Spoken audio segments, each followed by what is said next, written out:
And we will touch as well on Brexit, because this is another uncertainty in Europe. How much of an issue are the issues in Europe as impacting the rest of the world? Very quickly. Well, I think it's an unfolding story. And, you know, last year I remember when everyone sort of felt that the sky was the limit and there was a huge sort of common belief that things could only get better. This year, I think the mood is a bit too gloomy. I still have firm beliefs that policymakers are elected to provide solutions. Sometimes it's a winding road. Sometimes there are setbacks. So this has been a pretty volatile, evolving situation. I think ultimately it is not in anybody's interest to have an unorderly Brexit without new rules of the game being defined.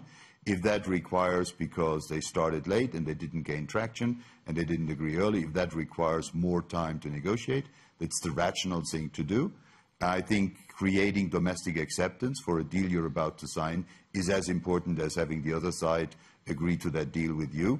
And so I think the Commission and everyone should give themselves the time in order to mitigate what is a tail risk for Europe.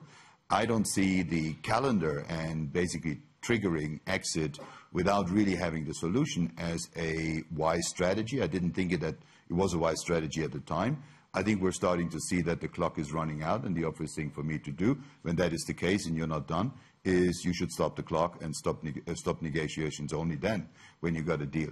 I think an unorderly Brexit in nobody's interest, and I take some reassurance by the fact that the British Parliament is more deeply involved now in these discussions, because ultimately the Parliament has made clear that we want to move to a new stage, but we want to do that in an orderly way, and not doing it without a deal is not something that is the preference of many. So you think Britain leaves the European Union, but they will not do it in a hard way. They will do it with a well-thought-out trade situation with partners.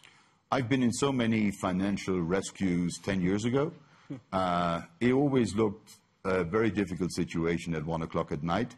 By 2 o'clock, when the Japanese markets opened, we needed a solution. Usually that last hour was where most of the things moved. So I'm still, you know, we're still sort of almost 60 days away from that March end date.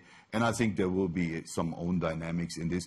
In the end, I think people have to start making compromises. This is, you know, it's okay to insist on your position if you're negotiating, but in the end, if you want a deal, everyone needs to compromise. I haven't seen the compromises on the table.